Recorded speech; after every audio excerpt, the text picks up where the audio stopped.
الحمدللہ رب العالمین والصلاة والسلام علی حبیبہ محمد وآلہ وصحبہ اجمعین، اما بعد فاعوذ باللہ من الشیطان الرجیم، بسم اللہ الرحمن الرحیم۔ ان الذین آمنوا والذین ہادوا والنصارى والصابئین من آمن باللہ والیوم الآخر وعمل صالحا فلهم اجرهم عند ربهم ولا خوف علیہم ولہم یحزنون۔ اللہم سبحانک لا علم لنا الا ما علمتنا انک انت العلیم الحکیم۔ مولایا صلی وسلم دائما ابدا علی حبیبک من زانت بالبصر۔ معزز سامعین کرام، السلام علیکم ورحمۃ اللہ وبرکاتہ۔ ارشاد باری تعالیٰ ہے، یقیناً جو مسلمان ہوئے اور جو لوگ یہودی ہوئے اور نصرانی اور صائبین یعنی بے دین، اور جو بھی اللہ پر اور آخرت کے دن پر یقین رکھتا ہو اور نیک کام کرے تو ایسے لوگوں کے لیے ان کے پروردگار کے پاس ان کا اجر ہے، اور انہیں کوئی ڈر ہوگا اور نہ افسوس۔ معزز سامعین کرام، اس آیہ کریمہ میں جب مخاطب فرمایا جائے تو عقائد کے حوالے سے تقریباً سارے حصے شامل ہو جاتے ہیں ان چار حصوں میں۔ ان الذین آمنوا، یقیناً جو مسلمان ہوئے یعنی صاحب ایمان۔ پھر فرمایا والذین ہادوا، اور یہود، نصارہ، صائبین، عیسائی اور بے دین، کافر، مشرک، یہ دو ایسے حصے ہیں جس میں تقریباً بے دین عناصر جو ہیں وہ شامل ہو جاتے ہیں، چونکہ یہود عزیر ابن اللہ، حضرت عزیر علیہ السلام اللہ کے بیٹے ہیں یہ کہتے ہیں، اور عیسائی حضرت عیسیٰ علیہ السلام کو اللہ کریم کا بیٹا مانتے ہیں، نعوذ باللہ۔ اور اسی طرح ایک طبقہ ہے والصابئین، جو بے دین ہیں، جو اعلان تو یہ کرتے ہیں کہ ہم کوئی دین نہیں رکھتے، ہم کسی کو حتمی قوت نہیں مانتے۔ تو اس انداز سے ہر انداز فکر اس کلام میں، ان چار حصوں میں ہر انداز فکر شامل ہو جاتا ہے۔ پھر دوسری بات کہ جہاں اللہ جل شانہ نے تمام مشرکین و کافرین کو مخاطب فرمایا، ان کے ساتھ متصل صاحب ایمان کو بھی مخاطب فرمایا، تو اس کے پھر دو پہلو جو ہیں وہ سمجھ آتے ہیں۔ ایک حصہ کہ ایمان صرف اعلان نہ ہو، زبانی نہ ہو، تصدیقم بالقلب کی بھی جو کیفیت ہے اور حال ہے وہ بھی نصیب ہو۔ دوسرا پہلو، جب بالعموم ایک احکام کی بات آتی ہے تو آپ نے اس انداز کو سنا ہوگا یا سمجھ سکتے ہیں کہ کسی ملک میں بھی جب کوئی کسی قانون کے نفاذ کا اعلان ہوتا ہے تو عام اعلان میں شہری اور غیر شہری دونوں شامل ہو جاتے ہیں۔ اسی طرح جب اصول بیان فرمایا جا رہا ہے کہ ان اصولوں کے پابند ہیں، وہ بحیثیت مسلمان ہوں یا وہ جن کا پہلا وقت جو ہے وہ کفر یا شرک میں بسر ہوا ہو۔ اب اس آیہ کریمہ یا ان حصوں سے یہ سمجھ لینا کہ سارے دین جو ہیں یا سارے پہلو جو وہ درست ہیں، مشروط ہے ایک بات پر کہ من آمن باللہ والیوم الآخر، کہ جو اللہ پر اور آخرت کے دن پر یقین رکھتا ہو، تو مشرک جتنے ہیں وہ حتمی طور پر ایک ذات کو ضرور مانتے ہیں، کافر بھی تقریباً ایک ذات کو ضرور مانتے ہیں، صرف وہ حصہ بچتا ہے وصائبین کہ کوئی جو بے دین ہے، جو کوئی دین نہیں رکھتے۔ کیونکہ اگر آپ یہاں ہندو کی بات کرتے ہیں تو ہندو جو ہے وہ بے شمار بتوں کی پرستش کرتے ہیں، لیکن حتمی طور پر پھر بھی وہ ایک قوت کو مانتے ہیں، چاہے کسی نام سے لے رہے ہیں۔ اسی طرح یہود و نصارہ جو ہیں وہ شرک تو کر رہے ہیں لیکن اپنے انداز میں اللہ کریم کی ذات کو مان رہے ہیں۔ اب یہاں سے کوئی یہ پہلو لے، اللہ اور آخرت کو جو مان لے، پھر اس کے ساتھ جو مرضی عقائد رکھ لے، تو آخرت میں اسے سلامتی نصیب ہوگی، یہ درست نہیں۔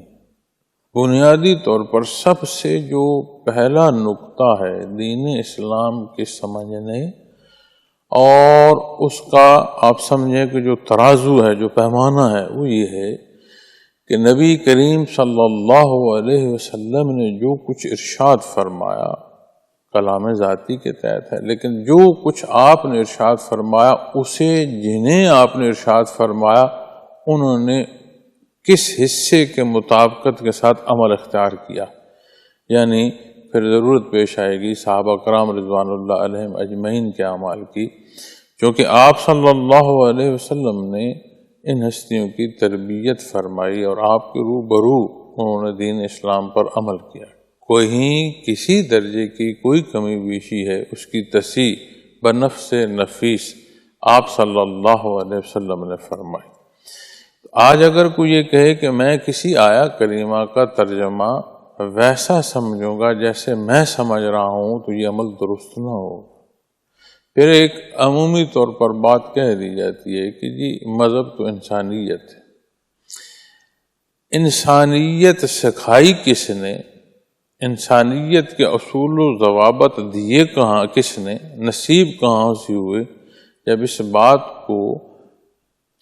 بات کی تلاش کرو گے تو یہ تلاش ہی آپ کو دین اسلام پر لے آئے گی، کیونکہ دنیا کے کسی خطے میں کوئی وہ قدر جس سے بالعموم مخلوق کو استفادہ نصیب ہوتا ہے، سود مند ہے مخلوق کے لیے، آج کے اس وقت میں بھی، چاہے وہ ملک مسلمان ہے چاہے وہ ملک غیر مسلم کا ہے، تو وہ حصے جنہیں ہم اخلاقی قدریں کہتے ہیں وہ ہوں، یا قوانین جو ممالک نے اپنے اندر جن کا نفاذ کر رکھا ہے اپنے نظم و نسق کے چلانے کے لیے، اس میں جب آپ یہ تحقیق کریں گے کہ کوئی وہ شک جس سے بالعموم فائدہ مخلوق کو جا رہا ہے، اس کی بنیاد آپ کو دین اسلام میں ملے گی، وہی تحقیق آپ کو دین اسلام پر پہنچا دے گی۔ تو یہ کہہ دینا کہ آج جو میں سمجھ رہا ہوں یہی کافی اور درست ہے، یا بالعموم جی انسانیت کی بات ہے تو یہی کافی ہے، یہ ایک رائے فرار ہے، ایک دغا ہے اور ایک جھوٹ ہے۔ جو سب سے پہلے جو بول رہا ہے وہ اپنی ذات سے بول رہا ہے، وہ اپنے لیے ایک ایسی راہ تلاش کر رہا ہے جہاں سے ایک مادر پدر آزاد جسے جو اس کی منشا ہے اس کی راہ کا متلاشی ہے، وہ چاہتا ہے کہ جو میں چاہوں وہ کرتا رہوں، اور الفاظ جو ہے وہ اس طرح کے استعمال کرتا ہے۔ تو یہ بات یقینی ہے کہ سارے دین کا جو حاصل ہے وہ آپ کو خیر القرون میں نصیب ہوگا، اس کی بنیادیں آپ کو صحابہ کرام رضوان اللہ علیہم اجمعین کی ہستیوں میں نصیب ہوں گی، اور سب سے جو بڑی بات آپ صلی اللہ علیہ وسلم اخلاق کے حوالے سے بلند ترین مقام پر ہیں، اور ام المومنین رضی اللہ تعالی عنہ نے اس سوال کے جواب میں کہ آپ کے اخلاق کریمہ کیا تھے اس پر کوئی روشنی ڈالیے، تو آپ رضی اللہ تعالی عنہ نے ارشاد فرمایا کان خلقہ القرآن، کہ اگر کسی نے اخلاق کریمہ صلی اللہ علیہ وسلم کی تلاش کرنی ہے، اس کے حدود و قیود دیکھنی ہے، اس راہ کا متلاشی ہے، تو وہ پھر قرآن کریم سے رجوع کرے۔ اب اس رجوع کا جو مفہوم عملی صورت میں وہ بنیادی طور پر آپ صلی اللہ علیہ وسلم کی ذات اقدس، آپ نے ہر اس شے کو پسند فرمایا جسے اللہ کریم نے پسند فرمانے کو پسند فرمایا، کسی اس شے کو ناپسند فرمایا جسے رب کائنات نے ناپسند فرمایا۔ تو وہی حصے پھر آپ صلی اللہ علیہ وسلم کی ذات اقدس سے صحابہ کرام رضوان اللہ علیہم اجمعین کو نصیب۔ تو بنیادی طور پر 3 زمانے آپ صلی اللہ علیہ وسلم کے ساتھ متصل صحابہ کرام رضوان اللہ علیہم اجمعین کا، پھر صحابہ کرام رضوان اللہ علیہم اجمعین کے ساتھ تابعین، پھر تابعین رحمۃ اللہ تعالی علیہ کے ساتھ تبع تابعین۔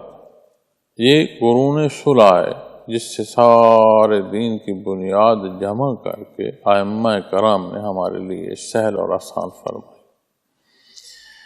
تو جب بھی بات دین کی آئے گی تو یہ بنیادی حصے ضروری اور لازم ہے کہ انہیں سمجھا جائے اور ان کے مطابق عمل کیا جائے۔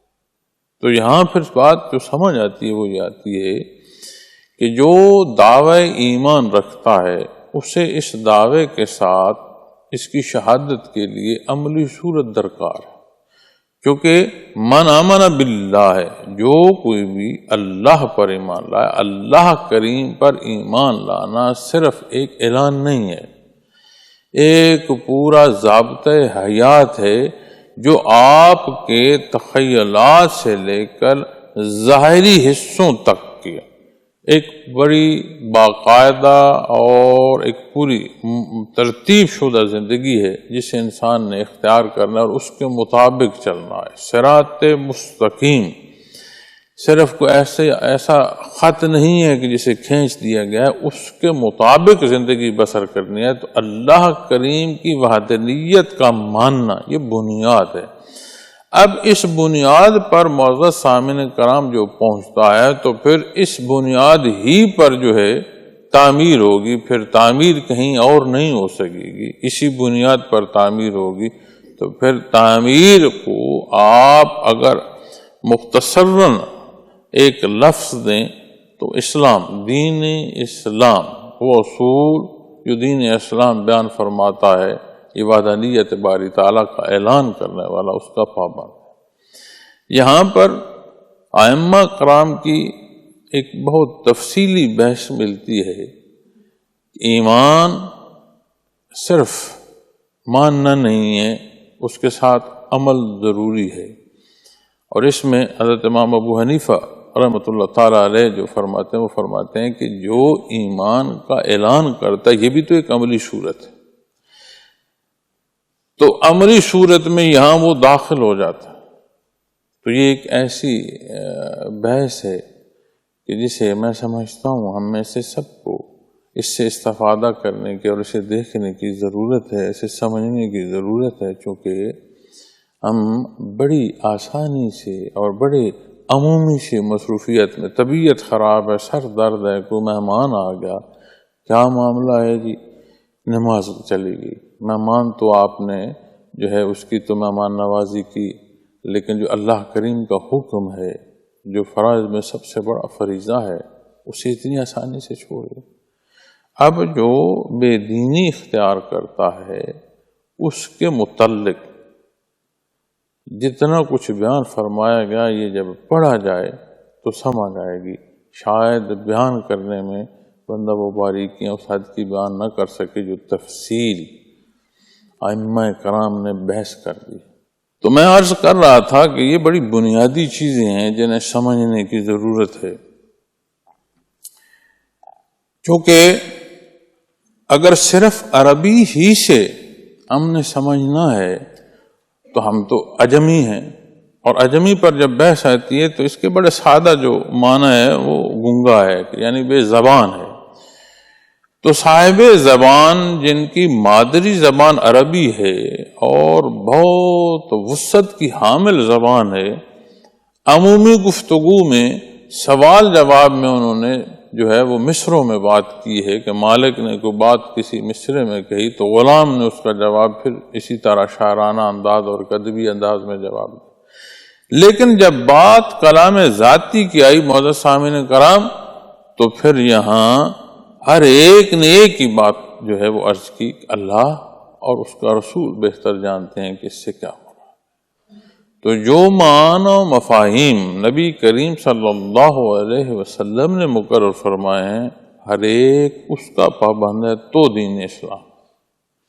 اگر اس میں کمی بیشی کرتا ہے تو خواہشات ذاتی ہیں، قرآن کریم فرماتا ہے اپنے نفس کی خواہشات کی پیروی۔ جو دین اسلام سے تجاوز ہے وہ نفسانی خواہشات کی پیروی ہے۔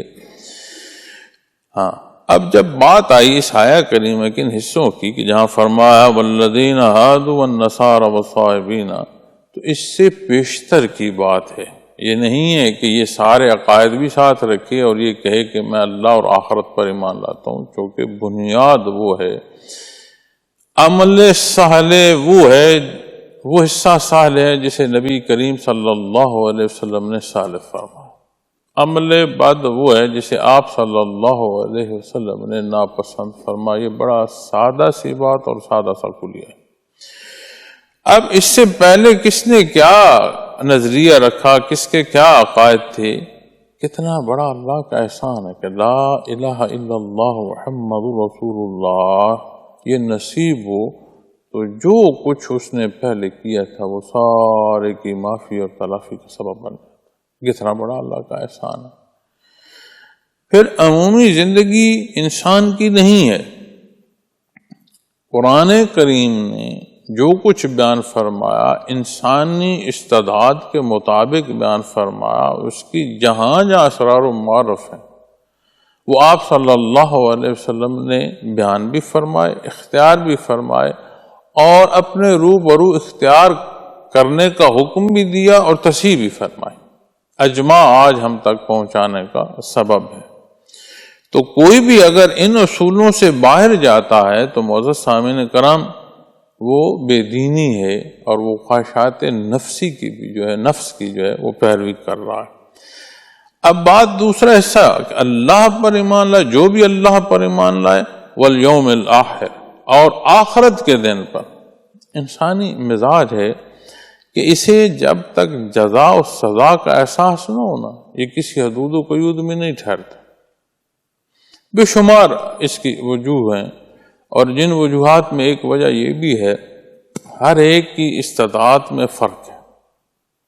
ذہنی استعداد کی بات آئے، وجودی استعداد کی بات آئے، حیثیت کی بات آئے، تو ہر ایک میں فرق ہے، اور قرآن کریم اس فرق کو ایک دوسرے کے انجام کی سر انجام دہی اور ایک دوسرے کی معاونت کا سبب بیان فرماتا ہے، لیکن بے دینی اس کو ان درجوں میں لے جاتی ہے کہ زیادتی اور ظلم ہونا شروع ہو جاتا ہے۔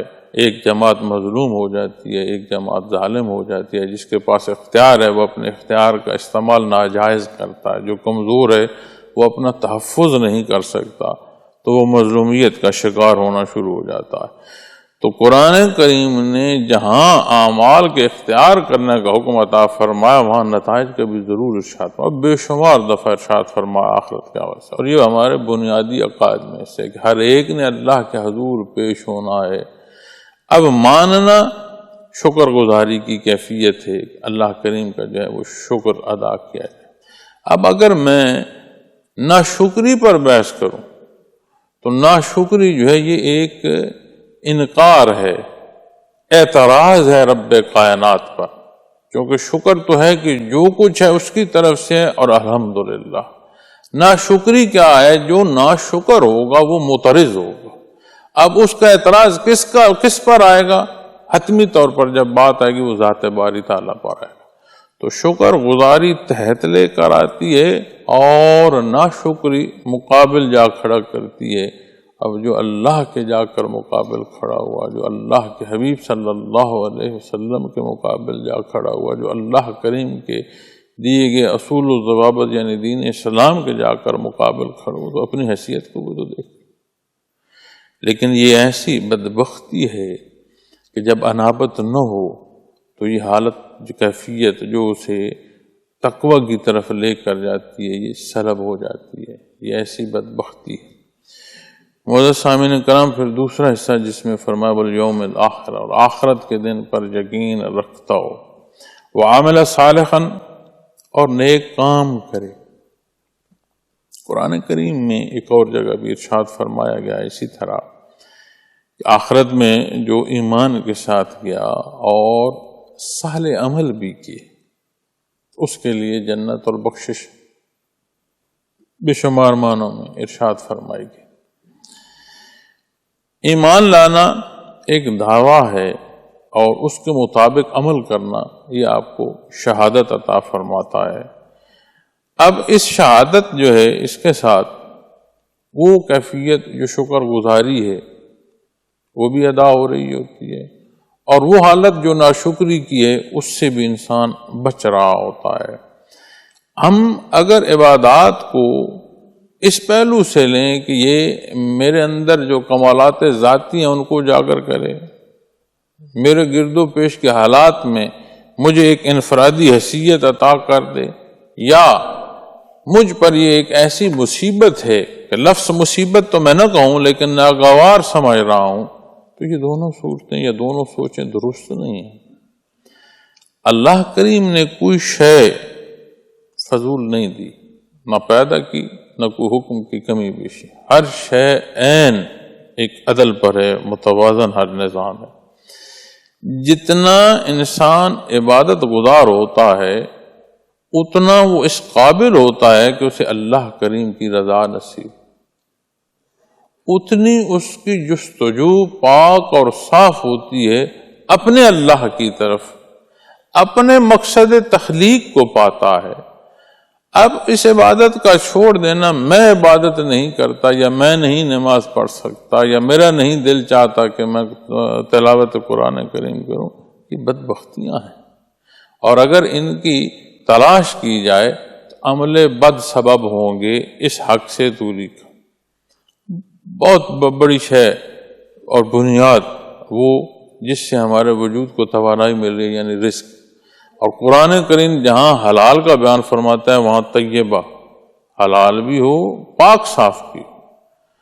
اب اس کھانے کا استعمال، اس کے دو پہلو ہیں۔ ایک پہلو کہ وجودی طور پر اگر کھانا ہائیجینیکلی درست ہے تو وجود کو قوت دے گا، طاقت دے گا، لیکن اگر وہی کھانا ہائیجینیکلی تو درست ہے لیکن حلال نہیں ہے تو معزز سامعین کرام، پھر ہائیجینیکلی درست وجود کو تو قوت دے گا، لیکن جو حلال نہیں ہے وہ کیفیت جو قلب میں جا کر پیدا ہوگی، جہاں اس وجود کا اور روح کا ربط ہے، وہاں جو جا کیفیت پیدا ہوگی وہ وجود کی تقویت تو دوسری، لیکن یہاں سے وہ روح کو کمزور کر دے گی، اور جتنی روحانی حیات کمزور ہوگی اتنا بندہ بے دینی کی طرف جائے گا۔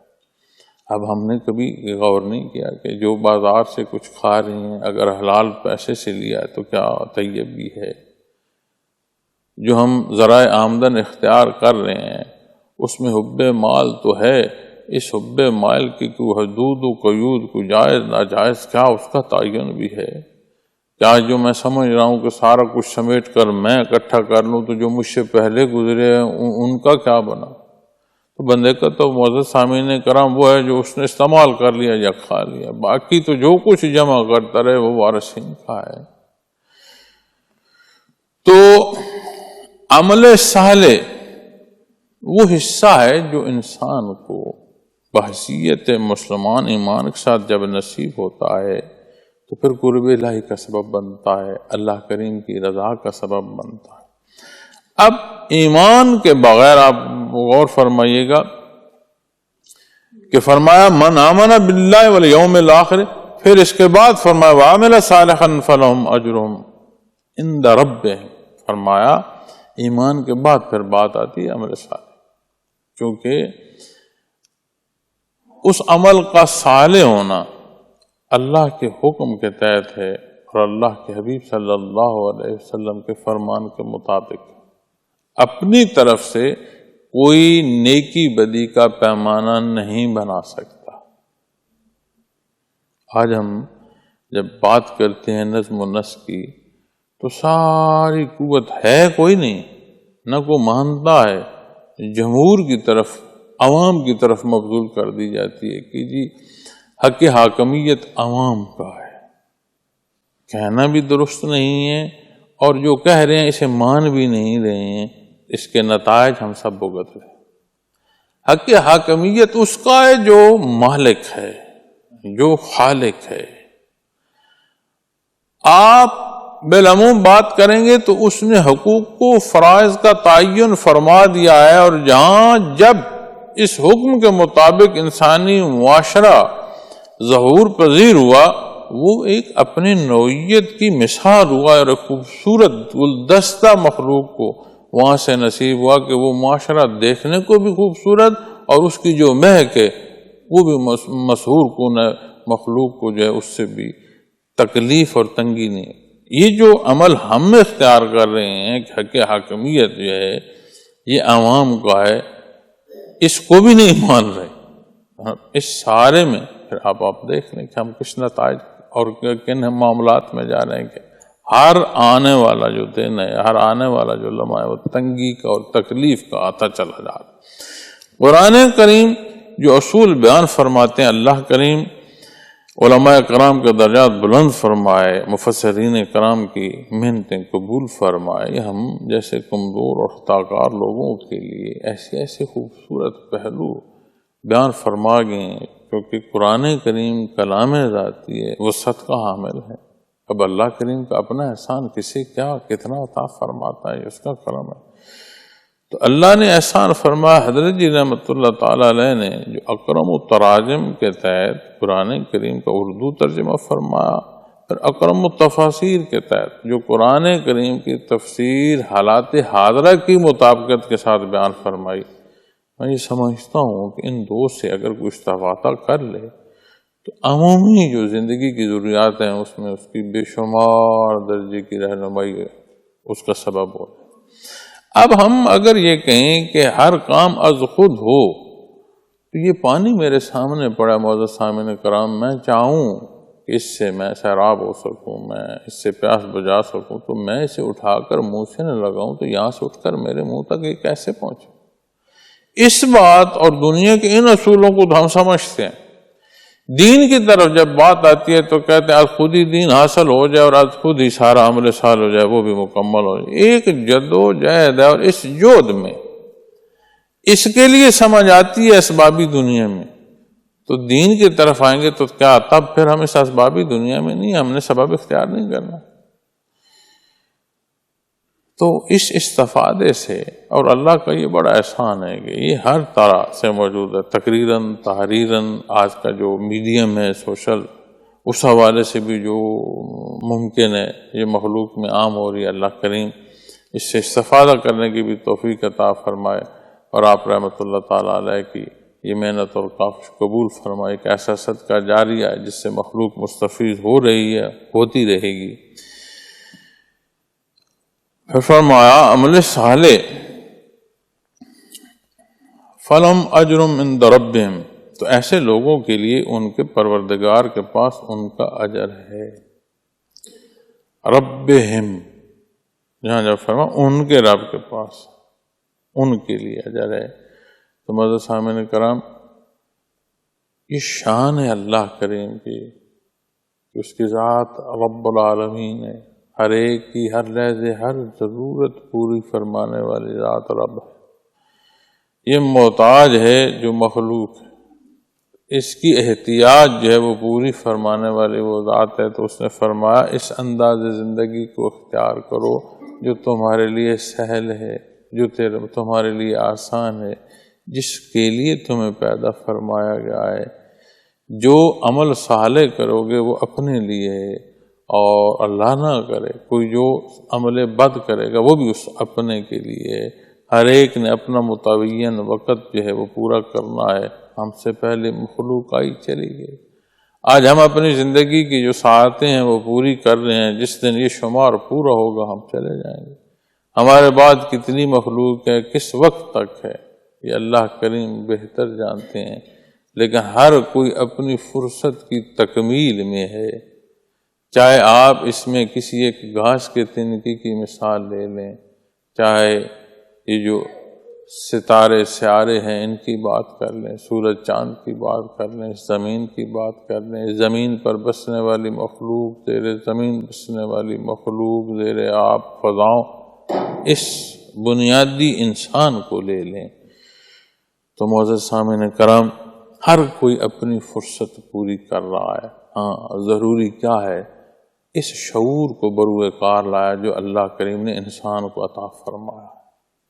کلام کیسی ہے، بیان کیسی ہے، اٹھنا کیسی ہے، بیٹھنا کیسی ہے، اور یہ ساری وہ حصے ہیں، وہ تعلیمات ہیں جو دین اسلام سکھاتا ہے۔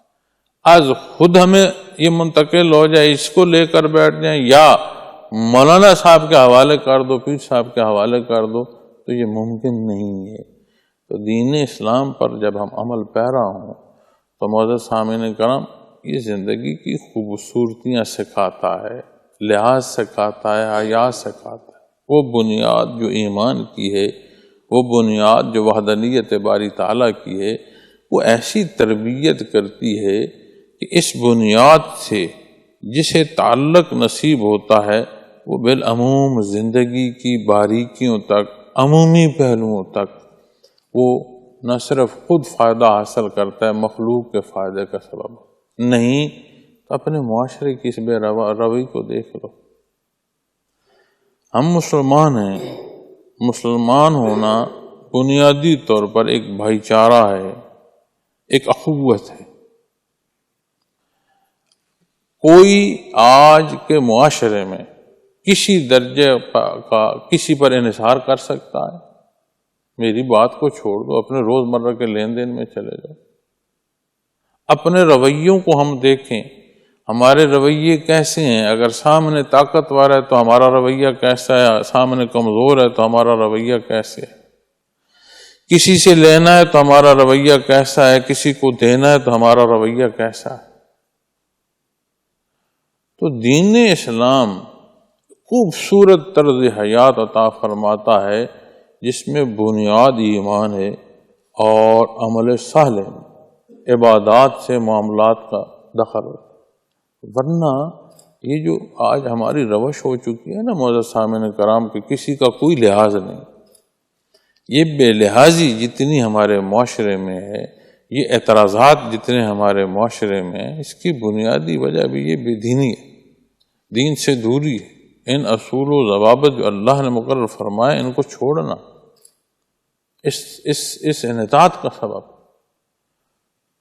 اللہ کریم ہمارے حال پر رحم فرمائے۔ دکھ یہ ہوتا ہے کہ بحیثیت مسلمان ہم نے اختیار کرتے ہوئے مخلوق کی تربیت کا سبب کرنا، یہ ہماری ذمہ داریوں میں چل جائے کہ ہم اس حصے پر آ کر کھڑے ہو جائیں جو رب کائنات نے فرمایا ان الذین آمنوا والذین عادوا والنصارى والصائبین، اگلے حصے تک ضروری ہے من آمن باللہ والیوم الاخر، تب بات آئے گی وعمل صالحا فلہم اجر عند ربہم، پھر بات وہاں آئے گی۔ نہیں تو جو جتنی خرابی ہم کریں گے سب سے پہلے اس خرابی کو ہم ہی بھگتیں گے، اس کے بعد پھر کسی اور کی باری آئے گی کہ وہ اس تک کیسے پہنچتا ہے۔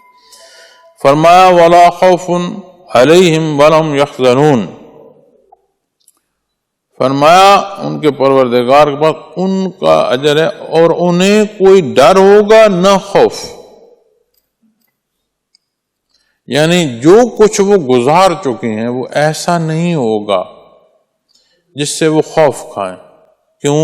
انہوں نے ذاتی مرضی کے مطابق زندگی بسر نہیں کی، انہوں نے اللہ اور اس کے حبیب صلی اللہ علیہ وسلم کے حکم کے مطابق زندگی بسر کی، تو وہ حصہ ہے جو مقبول ہے، جسے اللہ نے پسند فرمایا، تو اس کا خوف کا ہے۔ وہاں تو ایک شکر گزاری ہوگی کہ بار اللہ تیرا شکر ہے کہ تو نے یہ انداز زندگی عطا فرمایا، پھر مجھے توفیق عطا فرمائی کہ میں اسے اختیار کرتا رہا۔ اپنی کمزوری کی ندامت اپنی جگہ، لیکن اعمال کے اختیار کرنے کا خوف نہیں ہوگا، مطمئن ہوگا، اطمینان ہوگا۔ یہ بات کب کی ہے؟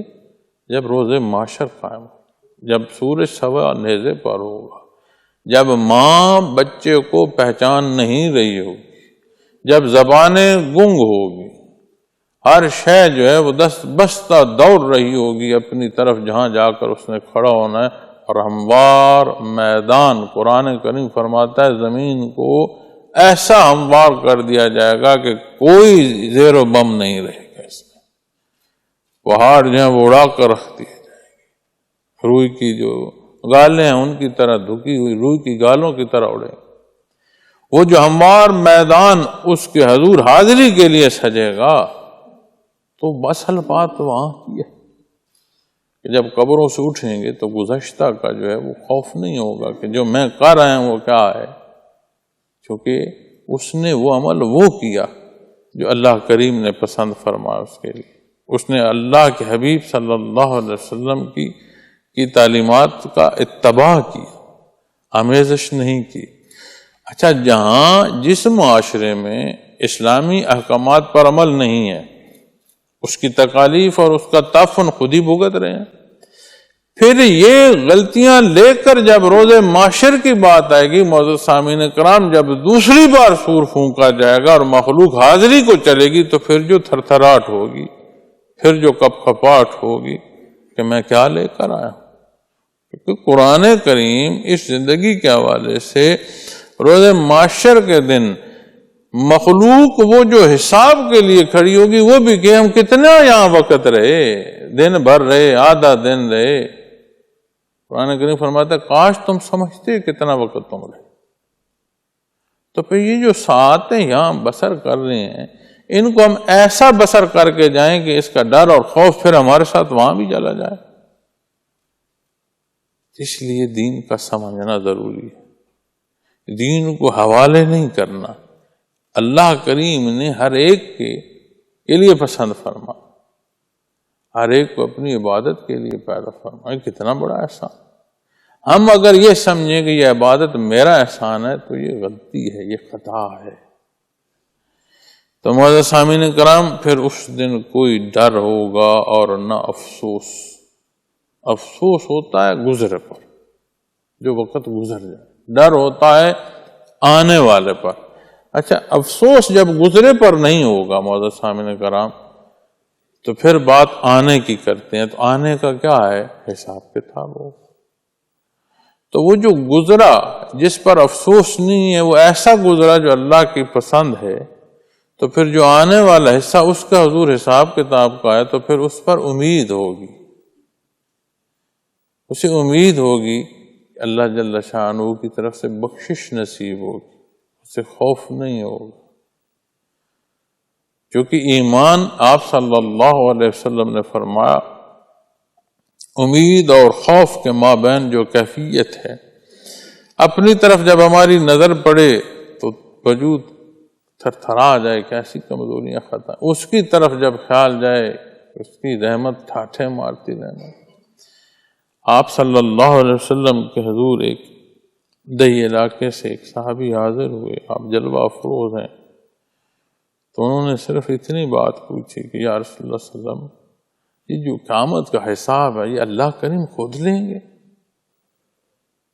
انہیں تھا کوئی اور تو نہیں لے گا کہ غلط کیا یا صحیح کیا، تو انہوں نے عرض کی کیا مفہوم عالی عرض کر رہا ہوں؟ تو انہوں نے عرض کیا یا رسول اللہ صلی اللہ علیہ وسلم، روز محشر جو حساب کتاب ہوگا یہ اللہ کریم خود لیں گے؟ آپ صلی اللہ علیہ وسلم نے فرمایا ہاں بے شک۔ تو وہ عرض کرتے ہوئے اٹھ کے چلے گئے۔ تو پھر تو کوئی خوف کی بات نہیں، تو غفور الرحیم ہے، وہ بخش دیں گے۔ کوئی اور حساب لیتا جانے کیا ہوتا، وہ غفور الرحیم خود حساب لے گا، تو پھر تو یا صلی اللہ علیہ وسلم کوئی ڈرنے کی بات۔ اب یہ بات تعلق معلق کی ہے، تعلق معلق کی کمزوری ہمیں نماز سے دور کرتی ہے۔ تعلق معلق کی مضبوطی ایک نماز کی ادائیگی کے بعد اگلی کا منتظر کرتی ہے، اس جستجو میں انسان رہتا ہے، بڑا فرق ہے۔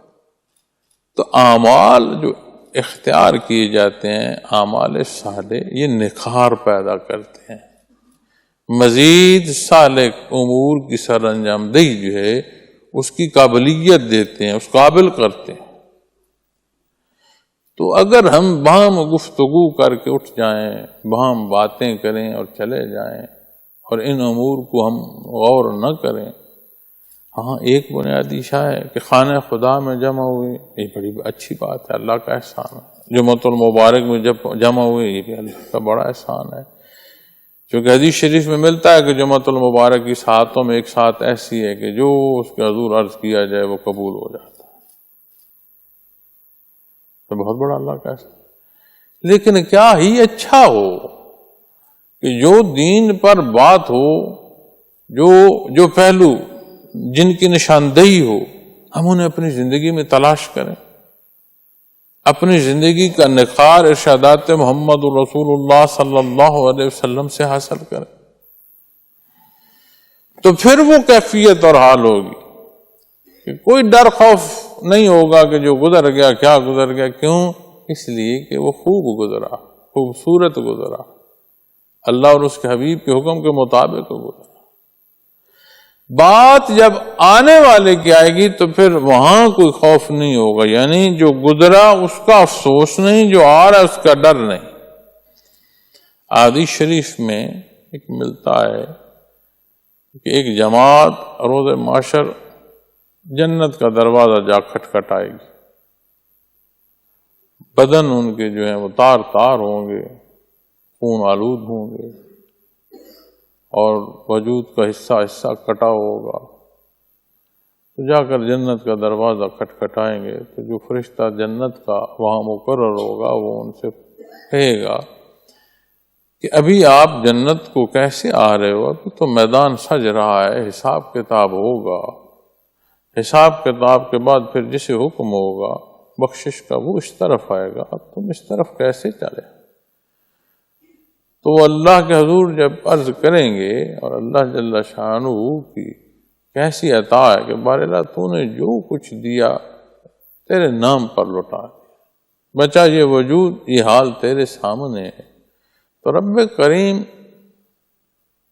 قرآن کریم ہے نا کہ اس روز کوئی پر نہیں مار سکے گا، کوئی بول نہیں سکے گا، کوئی سفارش نہیں کر سکے گا، لیکن ساتھ پتہ ہے کیا بات؟ جسے اللہ اجازت دے. تو ایسا نہیں کہ خود کوئی وہاں گیا، اللہ کی رحمت سے تو ان کا وہ حال اسے ایسا پسند ہے کہ اس نے ان کے لیے جو پھر حکم فرمایا وہ یہ ہے کہ ان کے لیے سارے دروازے کھول دو میرے بندے، جہاں سے جانا چاہیں گزر جائیں. جہاں کپاٹ حساب کتاب کی ہوگی وہاں کیسے لوگ اللہ کریم کی اس خوبصورت جگہوں کے دروازے کھٹکھٹا رہے ہوں؟ کس لیے؟ یہ اللہ کریم انہیں کیفیت عطا فرمائے. تو آج کا تعلق جو ہے بحیثیت مسلمان سوچیں، مجھے بھی سوچنے کی ضرورت ہے. کہیں میں ایسا تو نہیں بیٹھا لوگوں کو تقریر کر رہا ہوں اور خود بزرگی میں بیٹھا ہوں کہ جانے میں تو بس پار پہنچ گیا ہوں. کیسے بھائی پار پہنچ گیا؟ اگلی سانس کا پتہ نہیں، اگلے عمل کا پتہ نہیں، اپنے مزاج سے خوف آتا ہے. شیطان کی شیطنت سے بچنے کی کوشش کی جائے، معاشرے کی جو خرابیاں اللہ ان سے محفوظ رکھے. جب تک دنیا سے گزر نہیں جاتے ہم امتحان گاہ میں، تو کیوں پوری قوم من حیث القوم، پوری امت منتظر ہے اور اپنے حصے کا ہم عمل نہیں کرتے؟ پھر اسی طرح اپنے وطن عزیز کو دیکھ، سارے بیٹھے ہیں دیکھ رہے ہیں، چاہے جوتے پڑیں چاہے کھلے پڑیں، کیا ہو رہا؟ اپنے حصے کا کام نہیں کرنا. اپنے حصے میں اگر صفائی کا کام ہے تو ہم نے اس میں دھوکہ کرنا ہے، دربان کا کام ہے تو ہم نے وہاں ذمہ داری ادا نہیں کرنی، کہیں پڑھنے لکھنے کا کام ہے تو ہم نے وہاں چوری کرنی ہے. تو پھر یہی نتائج نکلیں. لیکن یاد رکھیں قرآن کریم فرما رہا ہے من آمن باللہ والیوم الآخر وعمل صالحا فلہم اجرہم عند ربہم. ہر ایک کی مرضی اس کیفیت کی طرف جاتا ہے کہ نہیں جہاں فرمائے گا ولا خوف علیہم ولا هم یحزنون. اللہ کریم ہمیں معاف فرمائے، اللہ کریم ہمیں یہ کیفیت اور حال عطا فرمائے کہ روز محشر ہمیں یہ کیفیت نصیب ہو. وآخر دعوانا الحمدللہ رب العالمین.